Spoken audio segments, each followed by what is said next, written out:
Aujourd'hui, je vous invite à découvrir la vie fascinante d'une femme d'exception dans l'univers des affaires françaises, Ginette Moulin. Héritière d'un empire commercial, discrète mais déterminée, elle aura incarné pendant des décennies le lien entre tradition familiale, innovation et mécénat. À travers cette biographie, vous allez parcourir l'union entre un héritage patrimonial et un sens aigu des responsabilités, un destin façonné à l'ombre mais rayonnant dans les coulisses des grands magasins, du commerce et du mécénat artistique. Racines et enfance, l'héritage Bader, Heilbronn et Moulin. Ginette Moulin vient au monde le 7 février 1927 à Paris. Elle est la fille de Max Heilbronn, ingénieur impliqué dans la direction des Galeries Lafayette, et de Paulette Bader, issue de la lignée de Théophile Bader, cofondateur des Galeries Lafayette avec Alphonse Kahn en 1894. Ainsi, dès sa naissance, Ginette est immergée dans un environnement familial profondément lié au grand commerce parisien, un héritage qu'elle assumera plus tard pleinement.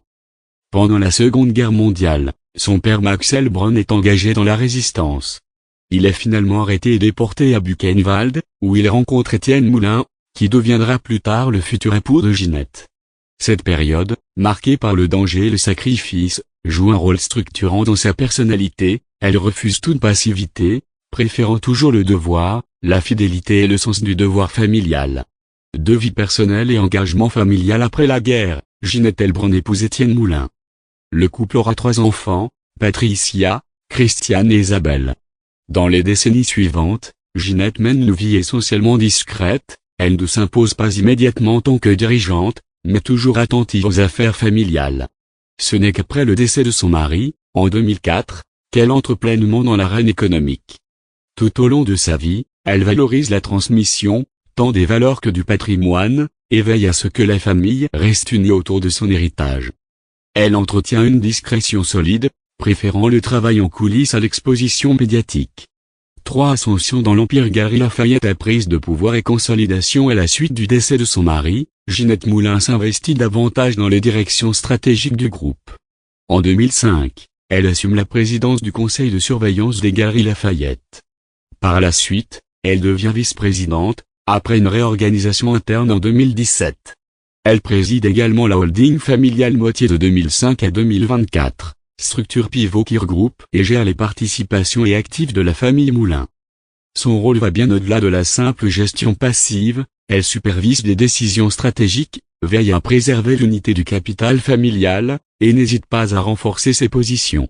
Rachat des parts Meyer et affirmation du contrôle. En 2005, une lutte avait opposé 2 branches de la famille autour du contrôle de l'entreprise. Ginette Moulin a mené un rachat des parts de sa cousine Léon Meyer, qui détenait une part importante, pour ramener l'ensemble du groupe sous le contrôle des Moulins. Ce rachat a renforcé l'unité du groupe familial.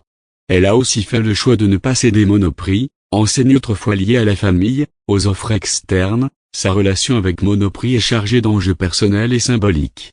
De plus, la famille Moulin prend des participations dans Carrefour, afin de préserver un certain contrôle dans le secteur de la grande distribution. Ses mécénats et ouverture vers l'art contemporain. Au-delà du commerce, Ginette Moulin se passionne pour l'art contemporain et le mécénat. Par exemple, une sélection d'œuvres de la collection a été exposée au Musée d'Art Moderne de Paris dans l'exposition You. Œuvres de la collection Lafayette Anticipation, fonds de dotation famille Moulin. 4 dernières années, transmission et legs. En août 2024, à l'âge de 97 ans, Ginette Moulin décide de passer officiellement la présidence de la holding Moitié à son gendre Philippe Houzé, assisté de ses petits-enfants Nicolas Houzé, Guillaume Houzé et Arthur Lemoine. Elle n'abandonne pas pour autant son rôle moral et sa vigilance. Jusqu'à son décès, elle continue de suivre les chiffres, les rapports financiers, les investissements de la famille. Le 9 février 2025, Ginette Moulin s'éteint à l'âge de 98 ans. Sa disparition marque la fin d'une ère pour l'empire familial. Le groupe Galeries Lafayette compte, en 2025, 57 magasins en France, dont 19 détenus directement et 38 exploités par des franchisés. Au moment de son décès, la fortune professionnelle de la famille est estimée à 4,05 milliards d'euros, plaçant les Moulins à la 34e place du classement des fortunes françaises en 2024. Parmi les hommages, le président du groupe Carrefour, Alexandre Bompard, la décrit comme une femme d'exception qui a marqué de son empreinte l'histoire des Galeries Lafayette et de tout le commerce français. Conclusion: Ginette Moulin n'a jamais été une figure médiatique tapageuse, mais ce fut sans doute une des plus influentes dans le monde du grand commerce français. Femme de compromis et de transmission, elle a su porter l'héritage familial dans un XXI siècle complexe, en réaffirmant le rôle du capital familial et en s'ouvrant à l'innovation artistique. Elle symbolise une délicate alchimie, celle d'une femme qui, sans rechercher les lumières, a façonné son propre destin, et celui d'un empire familial, par la rigueur, la fidélité à ses racines et une intuition profonde pour les temps qui changent.